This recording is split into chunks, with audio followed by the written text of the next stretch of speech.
Before we begin, we'd like to say that, in our opinion, it is not suitable for children or for those of you who may have a nervous disposition.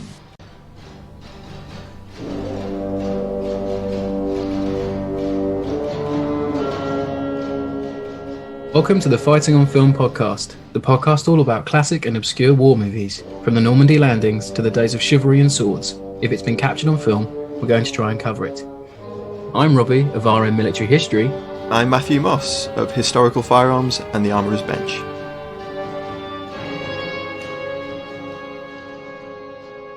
Welcome to the Fighting on Film podcast, and today we've got a bit of a treat for you. It's a bit of a Halloween special, so You sound super excited. I am, because I love this movie. We've delved the archives and gone into the depths of the streaming services, and we have found that absolute gem for you today. We basically looked for something that was going to be crap, but we were sorely disappointed. We really were. The trailer looked going to be dreadful. You know, it had like a really sort of clickbaity poster with a gas mask with loads of worms in it. And then we watched it and we were like, oh. Yeah, the trailer made me think this is going to be great. We're going to have so much material to we're going to riff on it, weren't we, for like an hour and a half. Yeah, honestly, like the premise, the production looked good, but the premise looked a bit ropey, and then some of the visual effects were like, that's going to be a bit naff.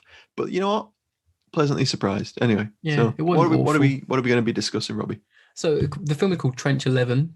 But then when we clicked play, it said it was Death Trench. So yes, we're not sure, basically. And it was released in 2017, directed by Leo Sherman, and it's a Canadian film, which is rare. You don't see many Canadian movies. Yeah, that's true. You don't see many Canadian films. And it's the plot. It's a little bit cliched. Very, there's this bunker and there's sort of spooky goings on in there. The British military decide we need to go and find out what's happening. Well, the trailer kind of makes it look like a zombie film. I was expecting zombie Germans. Yeah, I thought that these days. You get a bunch of lads in grey uniforms and you make them zombies and you make your movie. Yeah, but spoilers, they weren't zombies. Yeah, they weren't zombies, but they were zombies at the same time. Yeah. It's really confusing. But then again, they don't play a massive part in the film. No, they really don't. Which is really surprising. I think the main sort of allies are more dangerous to themselves than possibly the enemies. Yes. So they find this bunker. They're like, oh, there's all dodgy dealings going on down there. We need to go and find out and possibly destroy it. And then lo and behold, the Germans doing the exact same thing at the same time. Yeah, well, exactly. So really, one of the first things I thought was this shouldn't be called Death Trench or Trench 11. This should be like Bunker 11. Definitely. But I suppose they were going for like the World War One link, make it super obvious. And there's a film called Death Watch as well. So maybe they're trying to riff off that. Maybe. But it's a weird kind of... there's no trench in it though. They're in a trench for like 5 minutes. Yeah, but it's not a bad trench. Beautiful trench. It's a very clean trench, except for the bodies, but And the blood on the floor and the dead German pile of dead Germans with like the dog. Yeah, and one dead wolf. It's weird. Which is wasn't it? And we never find out why the wolf was there. No, we don't. I assume it just looks scary. Yeah.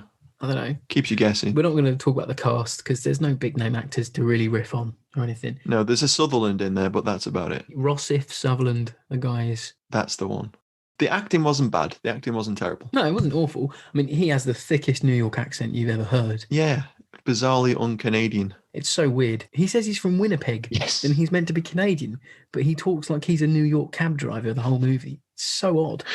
So we've got a ragtag patrol consisting of a Canadian doctor. Oh no, that doctor's British. Is he? Is he supposed to be British? I thought he was Canadian. Yeah, he's British. Okay, so we've got British intelligence doctor and major. That's it. Canadian tunneler, and then an American escort. Because they're in the Argonne region, aren't they? So that time it was American troops there, which makes sense. It was an American sector. So they're so cliched, those Americans. Yeah, they really are. And they're sitting around smoking cigars, wearing rifle belts as bandoliers, big furry coats. I mean, the part were loving it, but I was just cringing. It just looked a bit, oh god.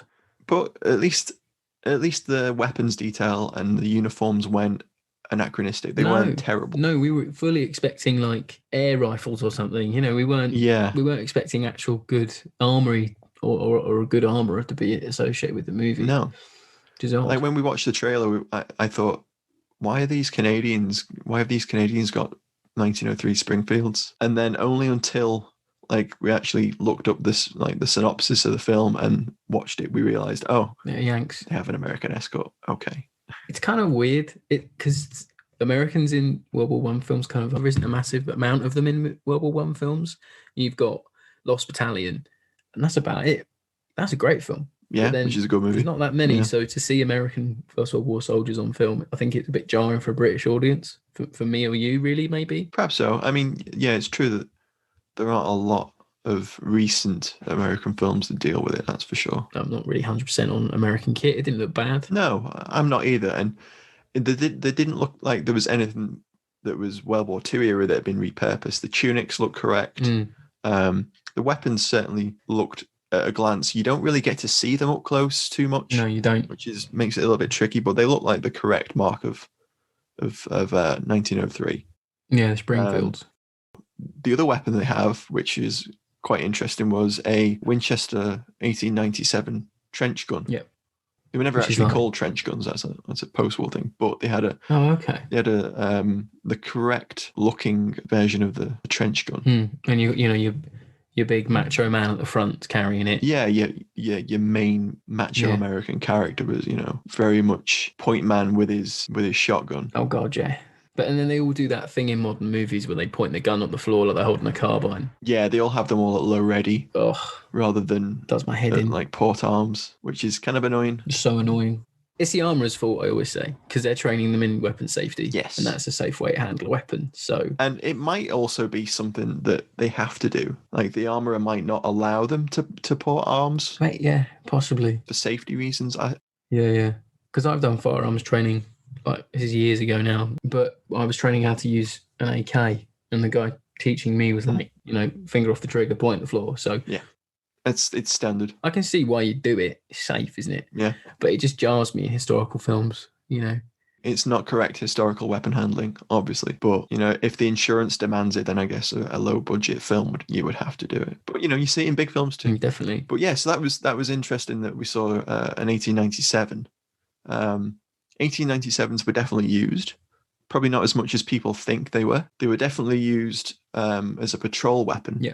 But again, not in the numbers that people think they were. So correct, but quite a surprise. On our list of things we thought were going to be wrong, proper weapons were quite high on the list. What else do we see? We see the interesting use of torches, flashlights. Yeah. Pound shop torches, yeah. But they looked like the tube metal Yeah, they look, and the box metal they ones. were They looked accurate They enough. looked good weren't they? enough. I'm definitely not Yeah. a World War One era Edwardian torch expert. Yeah. Perhaps we should get an Edwardian torch expert on in the future. If you are a torch expert, we'd love to have you on. If you're listening, Trenches and Torches, the brand new podcast. oh God, we're spinning off already.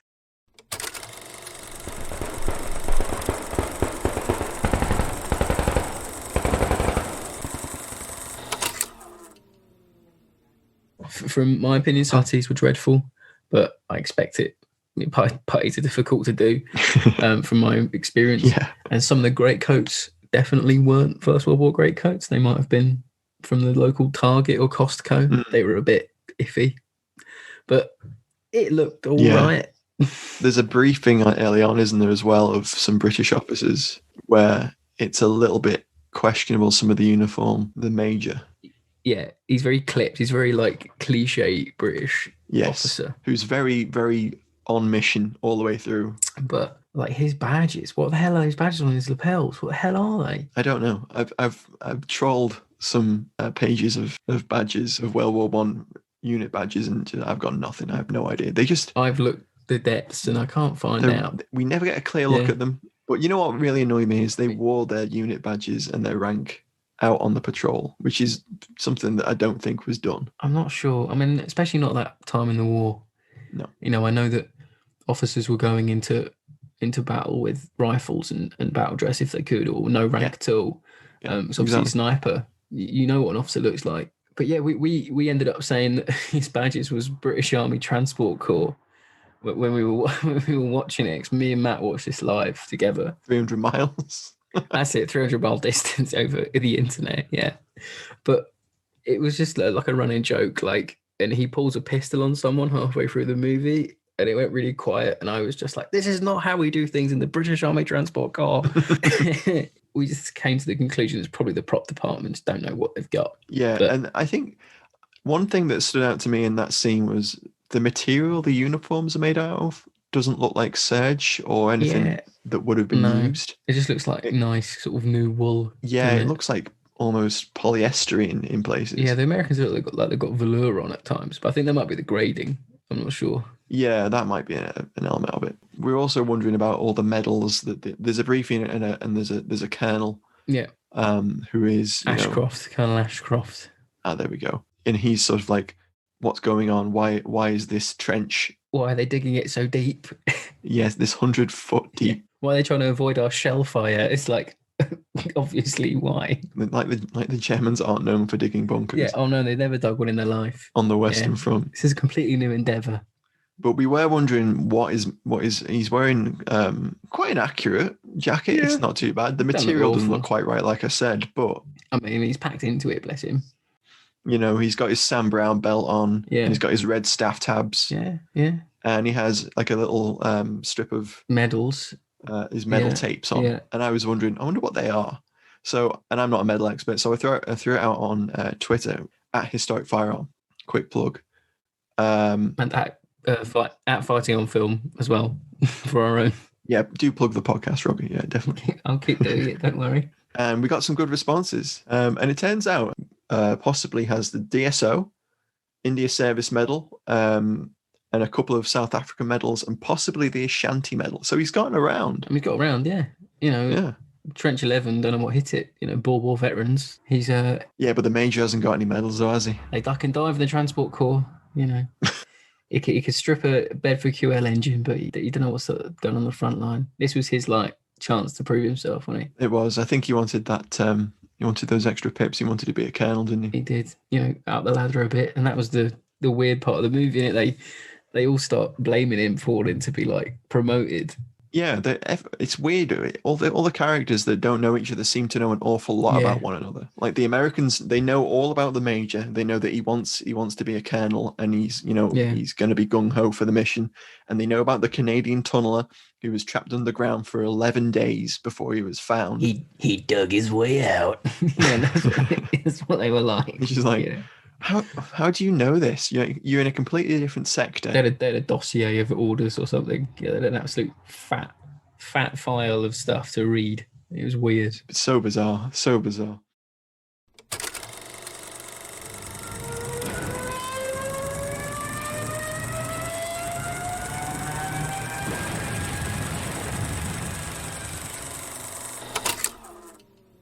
"20 minutes in, we've had no horror. No, not at all. It's a standard war movie fare, isn't it? We have a little bit of exposition with the meeting, and then the briefing rather, and then we're introduced to the tunneler character and his French girlfriend who he wants to take to Winnipeg. So stupid. And there's a scene where he sort of describes Winnipeg In great as detail. more beautiful than Paris. I'm gonna take you to Winnipeg. Can't wait to take you back to Winnipeg. It's So just what? she's really doing a great job of hiding her excitement. Oh no, she couldn't contain her excitement. It's so weird. But no, I did some. And then Just quickly, I did some research, and the film was shot in Winnipeg. naturally, So maybe it was just a little kickback for the Winnipeg council. I don't think I'd never council in Winnipeg. I've never been to Winnipeg, but I know that the area is quite pretty. So And then Winnipeg Rifles heritage there. yeah, exactly. There's heritage. Missed a trick in the movie. They could have been from that regiment, couldn't they? It would have been easy. Definitely. And then there's some exposition from the Americans where they're marching along, Yeah. and we're introduced to all these American characters. They know everything. They literally know everything. They do. It's crazy how much they know. These 3 random AEF guys just know everything. Why only 3? It's such a weird I escort. don't understand that. So you have you have the tropes of a nervous guy, Mm-hmm. war weary lieutenant. Yeah. And the butch gung ho like private, or sergeant or whatever he was. he's got like all his kit hanging off him, like it's... Yeah, he's got grenades hanging off his webbing. He's like Rambo, isn't he? World War One Rambo.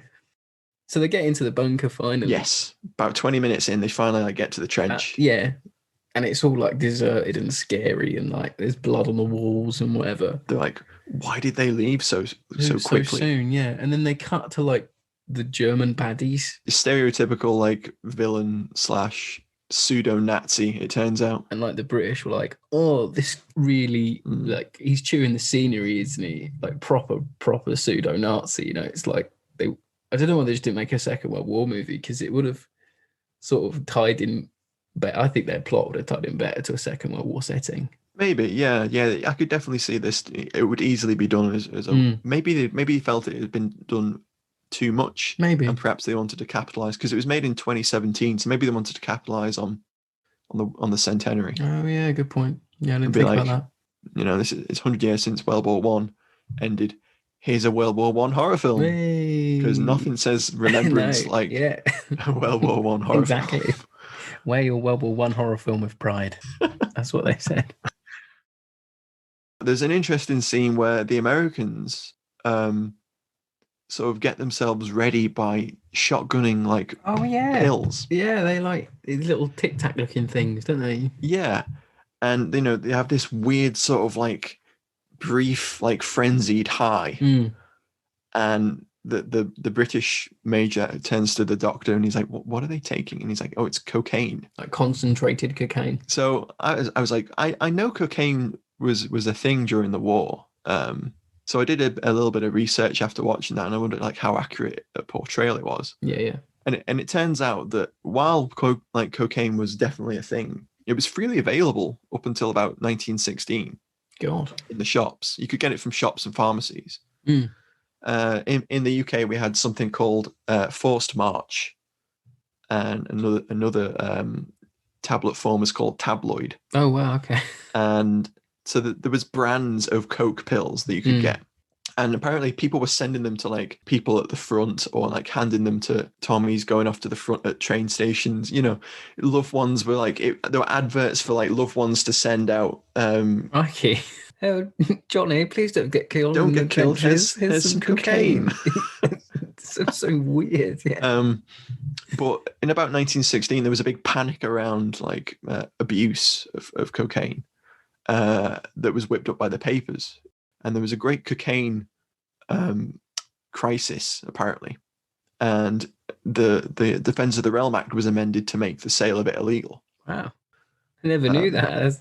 That's crazy. So you can directly pinpoint the classation of cocaine to the First World War. You can pinpoint that's a great fact. Exactly. I love that. It's amazing. So these guys are shotgunning cocaine tablets, and they're taking a lot. They're taking more than they should be. They should be like, it's one every now and then, not like down in the bottle. I mean, Tony Montana would be like, calm down, lads. It's too much. Yeah, it's very excessive. But the most ironic thing about that, the American army at the time was a dry army. There was no booze issued. Wow. And it was directly prohibited for servicemen to like drink. So it's a weird plot point. It really is. It's kind of like it's a weirdly anti-American plot point. It's sort of like a criticism. Yeah. Like the British and Canadian characters are like sort of like looking on like, oh, that's shocking. Oh my. Good Lord. What are they doing that for? Yeah. And the doctor sort of says it's like it aids battle fatigue. And that is what it was advertised to do. So someone had obviously done some research and found out about cocaine use. Definitely. Obviously we associate amphetamine use with World War II. Yeah. But cocaine was the big drug for World War One, which was really interesting. Well, because it's weird though in the movie that never comes up again. They do it. No, that's what I was going to say. So they have this weird, like, frenzied high. Yeah. And then it's never like alluded to or is a plot point. It's so odd because you think, are they going to, like, obviously it's a zombie film, quote unquote, but are they going to use it to, like, overpower the zombies with, like, cocaine power? It's, like, stupid, but, like, what's the point in it? No one knows. I don't know. No. But then, they're in this bunker and they finally, like, looking around and they're, like, trying to work out what's on the other side of this wall. And it goes all quiet. And some, like, mad lad comes out of nowhere and he's just, like, gibberish in German. You know, he's got his kind of like German uniform on, and they're like, "What's this guy doing? What's this guy saying?" You know, like getting all upset and stuff like at him, and he won't shut up. And the guy with the shotgun's like, "If you don't tell him to like be quiet, sir, I'm gonna shoot him." And we're like, "What? Why?" He's clearly not a combatant at this point. You know, he's gone mad. No, he's clearly like panicked, and he's not actually attacking him. But the guy starts like sort of like begging him to shoot him. Yeah, he's like, "No, Yeah. she should shoot me," and then he does. Starts pulling the shotgun out his, and then he gets the shotgun round square in the head. It's a great shot, and that's the first sort of like element of horror we get, really, isn't it? And it's just great. Like I don't know how they did it, but it's like a plastic head, and it just explodes. It goes everywhere. Yeah, but it's not even horror, is it? It's not. It's just gore. It's murder, isn't it? Really, it's so bad. It was quite accurate, though. I mean, as a representation of what a shotgun would do to someone's skull. I mean, God, yeah. There's nothing left. It's very gruesome. There's one hell of a headache. After that little bit of Geneva Convention breaking, they just pop into the bunker. Yeah. Commit a war crime. Oh, the door's open. Let's go through. Let's go in. Yeah. So they go in and they start investigating. And the basic premise is they're looking for evidence of biological and chemical weapons being developed. That's it. Yeah. And it's sort of intimated that the British major wants to like take what's being developed back. Yeah, but they say they don't even develop on that either. No. Because he doesn't even go like, "Oh, collect any blood samples we find," and all that. It's not like Alien levels, like where they're like, "Oh, we can weaponize it." It's just kind of alluded to. Yeah. It's just annoying, isn't it, really? It's like plot points that just go nowhere in that movie. Yeah, there's a lot of like things that you think are going to be important to the plot. Yeah. But then never sort of like mature or turn into an element of their own. And they basically they push through the bunker, don't they?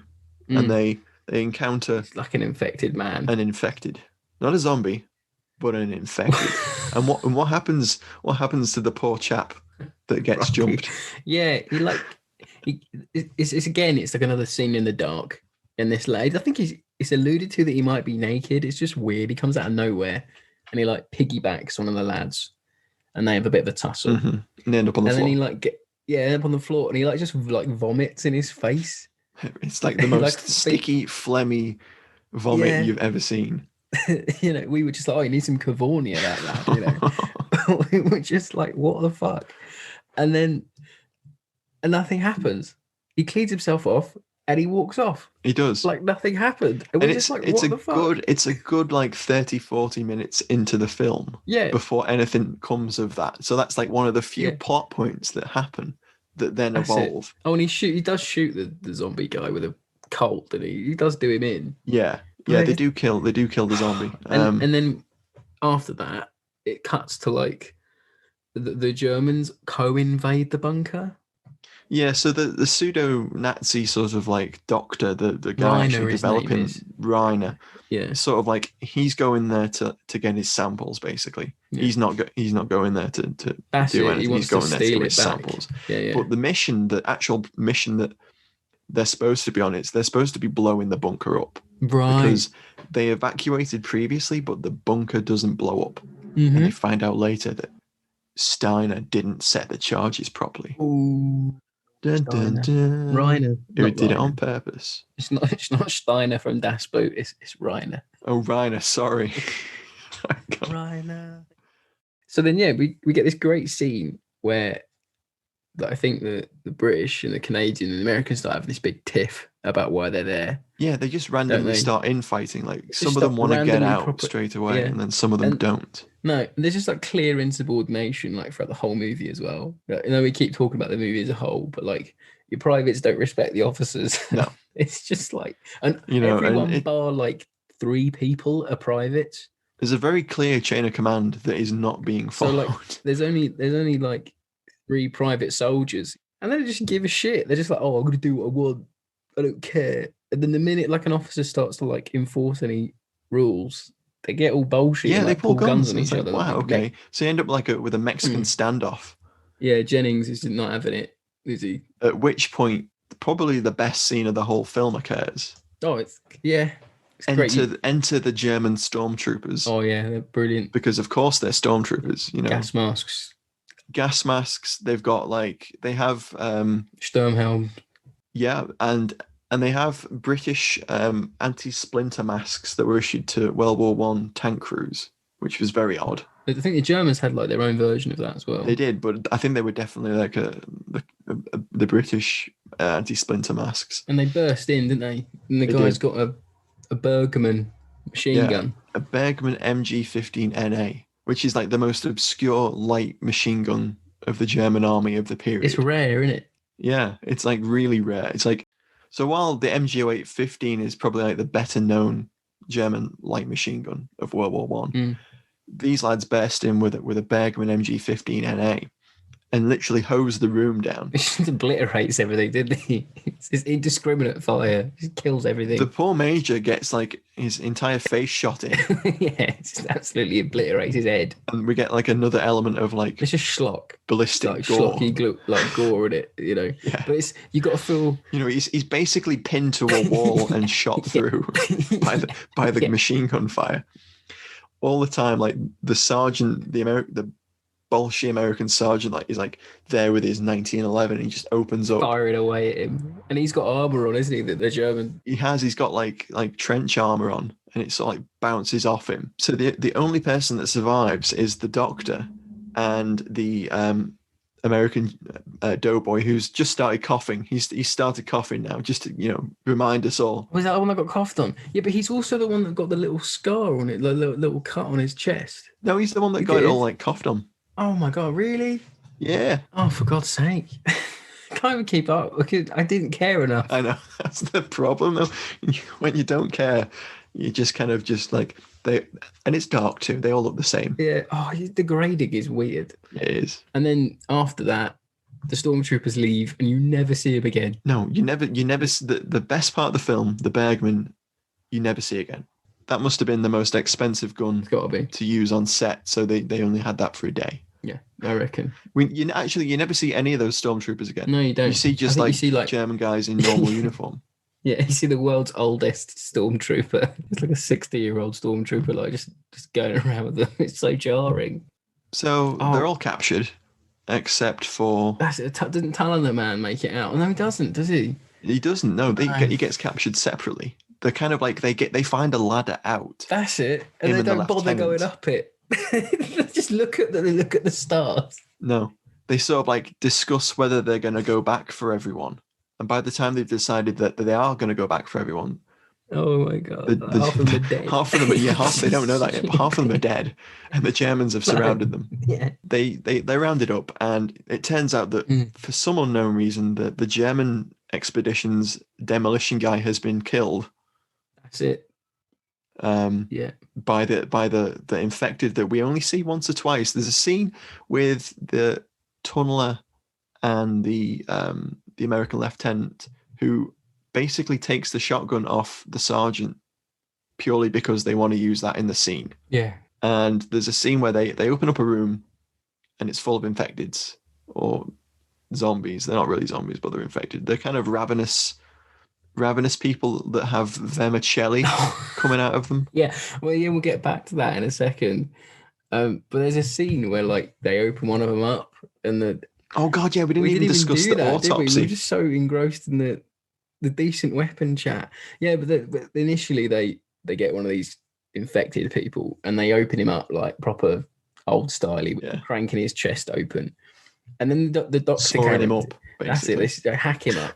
And the doctor pulls out which looks like a rice noodle, and it's jiggling about on his tweezers, and he's like, "This is a man-made parasite. No one can catch this disease." It looks like someone's dropped a bowl of noodles in him. It's just awful, isn't it?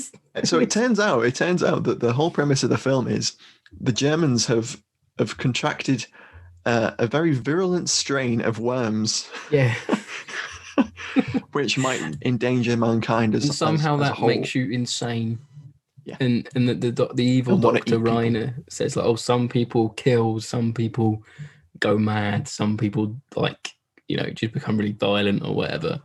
And it's just alluded that it's like going to be like this really horrible thing that everyone's going to catch and it'll destroy mankind.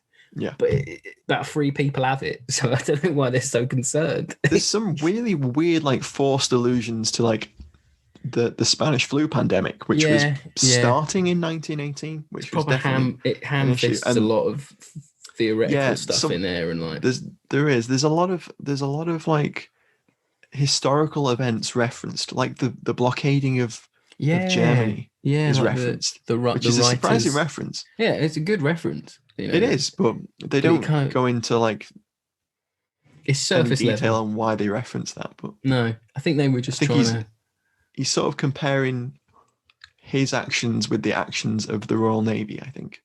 Yeah, saying like they're causing a famine, and that's bad. Yeah, yeah. He's causing a worm-based pandemic, not so as weird. Also bad. It's so weird. Yeah, that's like the whole infection, and then whenever you see like a zombie die, they've got like a little noodle going up their nose or coming out their eye or something. It just looks shit. And we proposed that the movie should have been called The Attack of the Vermicelli Jerrys. Honestly, I mean, I knew the effects were going to be a little bit ropey, but they were the worst. I think they spent all the money on the gore, the shotgun blast, and the. It was gory, but it looked shit. Mm. And I think that was the problem. There was no middle ground there. Like, you either have this like proper disgusting looking alien thing coming out of them, or you have rice noodles. Yeah. You know, what's cheaper? Rice noodles. So that gets used. And then we get the introduction of my favorite trope ever, which is the good German. Yes. Yes. And so the other German officer that's tasked with destroying the bunker. I think it was called General Ophilus. Was he? According to my sources, the IMDb page. So I don't know. His name is irrelevant. Mr. Nice German. The good German. Mm-hmm. And basically, he doesn't agree with what Reiner is doing. No. And he wants to blow up the bunker. So he enlists the help of the Canadian alcoholic tunneler. Yes. Yeah, he's always got a drink in his hand, that boy. Isn't he? Christ. He's obviously using alcohol dependency to deal with his PTSD, clearly. Yes, yes. So they go and find the giant pile of explosive. It's like loads of Amatol in it or something. Yeah, basically. So I assume it would have been. Yeah. And he's like, everything's here. There's det core, there's detonators, everything we need. And then he does this whole thing. He like, what's missing? And he just like pulls up 2 bits of wire and just goes, duh, like someone didn't put the wire together. Exactly. And then, they've not encountered any more undead. No, at all. Or infected. Yeah. And then out of nowhere, one comes in and sort of like breaks the German guy's ankle. He's got a big trench club, isn't he? And he just swings at him. And they do that lovely shot in these sort of movies where you get like a fake leg and it just comes away. Yeah. And it's just enough for you to go, ooh, Yeah, you feel it. You feel it happen. Yeah. And you're thinking, oh, I know what's going to happen now. But instead of getting a crutch or like propping himself up against the wall, he decides he's done for. He can't get out. He's done for. For him, the war is over. And exactly.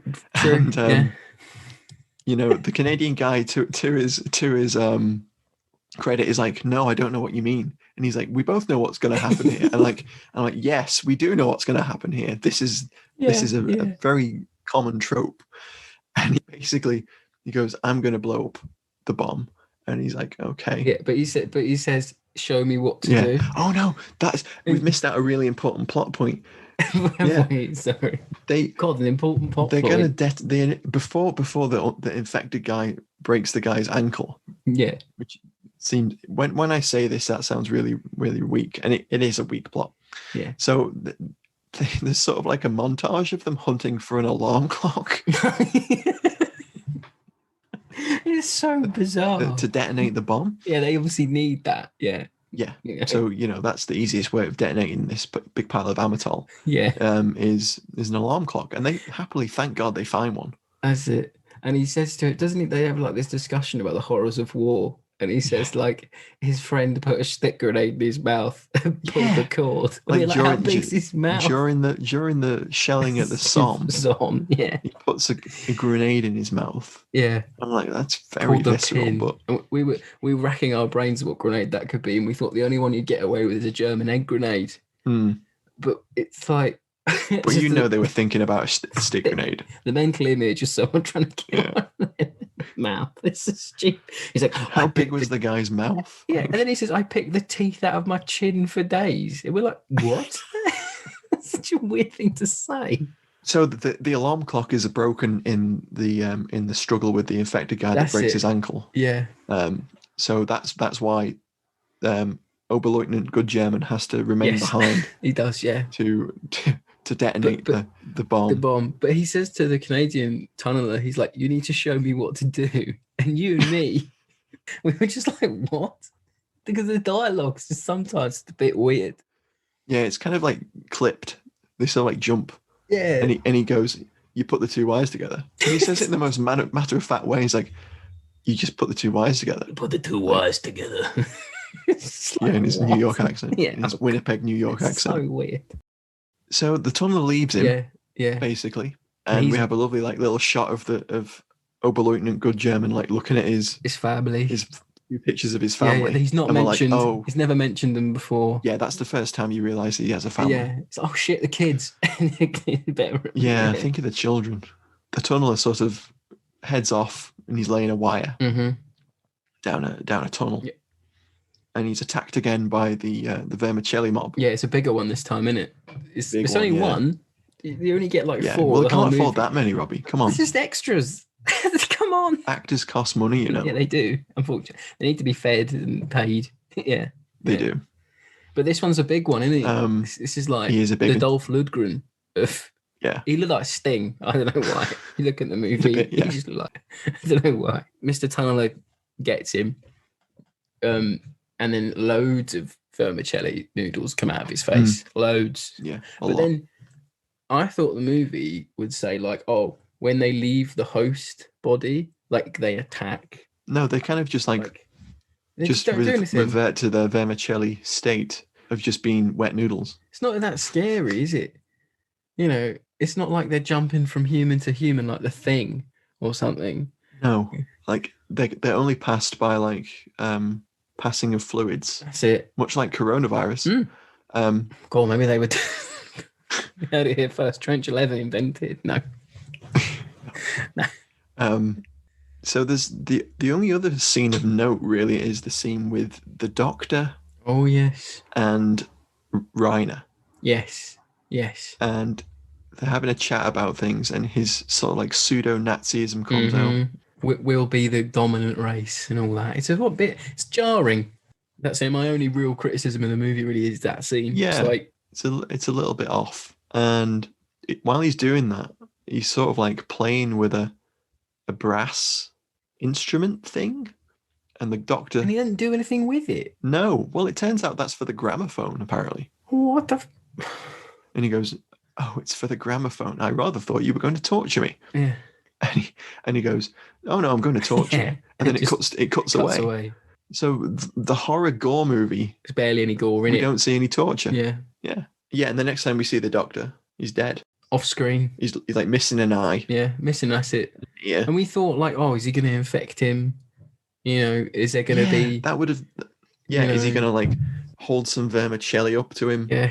Like trying to like spoon feed him some vermicelli. Taste this sort of thing. Try these noodles. Would you like some noodle soup? Try this pot noodle for me. Yum yum. No, but it's just weird. And then getting back to like Tunneler Boy, he then is just running through the complex, and he's got to blow it up, and it starts exploding, and it does. And then he kind of gets out. Well, there's a super underwhelming climax. Yeah, though, isn't there? the really underwhelming climax. It was that underwhelming that you forgot about it. Forgot to mention it. So he's running away, and Reiner's like trying to get out as well. So that instead of having a fight, he kind of just shoots him in the leg or something. Yeah, he sort of like shoots the tunneler in the leg, He's like, get up, ah, ha, ha. You're going mad. And then he's like, get on your knees, laughing. After getting up. And then he shoots him in like the hand. And the Reiner then like boasts to like the one other German soldier left in the bunker because all the others have disappeared somewhere. Yeah, that's it. Yeah. And he's like, look at that, wasn't that a good shot? And I'm like, is this the climax? Who cares? Get out of the bunker, it's going to explode. Anyway, as the bunker's exploding, so like the doctor's overpowered and there's a struggle, and he eventually sort of like falls on his little vials of the noodle infection. Monsters, yeah, whatever the noodle monsters, and it ends up in his eye. Of course, it does. Yeah, and he's screaming like it's the worst thing in the world. It wouldn't be great. Yeah, not nice. You lost an eye. Yeah. But then Tyler gets out, and nothing else happens to him. Yeah, the bunker starts collapsing, and the tunnel just sort of like we assume that he become like the mega baddie evil monster have to overcome. You never see him. Yeah, you never see him again. Like, what the fuck was the point in the climax of the movie if nothing's going to happen? It was a weak climax. I've seen worse movies than this with better climaxes. I've seen movies that are meant to be bad have better climaxes than this. It was such a cop-out ending. It really was a cop-out. And then he looks up at the sky and he sees his girlfriend, and it cuts to the credits. He sort of like has a vision, but the vision is sort of like of the French girlfriend, but she's not looking at the camera. So she's not looking at him. She's kind of looking into like the middle distance past him. Yeah. looking at the tree line over his head or something. And I thought that's so odd. Like, are we going to have like one of those scenes where like a fist like punches out of the ground and grabs him, and it's Reiner. It's Reiner infected. Back from the dead. No, that's your film. And that's it.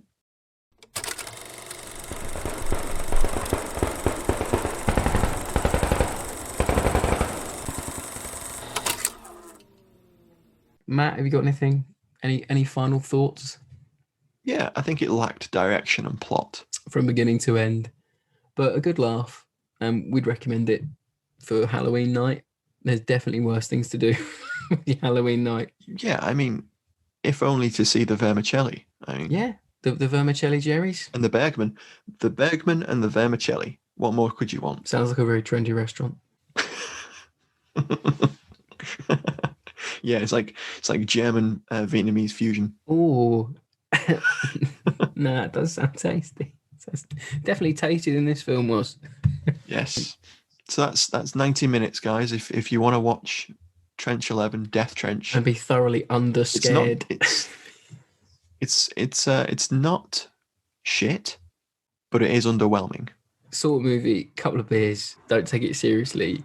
As it's Halloween. There are worse movies. Yeah. It's readily available. So if you're looking for a bespoke World War I horror movie, yes, and there aren't many of them around, are there? No, and you don't want to watch Death Watch again, then Trench 11 is the film possibly for you. It is. How many pumpkins out of 10 we're going to give it? It's Halloween. 4. Might as well 4 pumpkins out of 10. 4 pumpkins with Brody helmets. Amazing. 4 little pickle-haubed pumpkins. So we went into it expecting a shit horror film. Okay. We were overwhelmed by the guns, and then we were underwhelmed by everything else. Yes, that's a good way of putting it. Yeah, and that rarely happens in historical films. Thanks for listening. We hope you enjoyed this Halloween special. Happy Halloween, everyone. Happy Halloween, yeah. Follow us on Twitter at Fighting on Film. And let us know what you thought of it. For another Fighting on Film, this is Robbie signing off. This is Matt. Thanks for listening, guys. Thank you very much. Have a good one.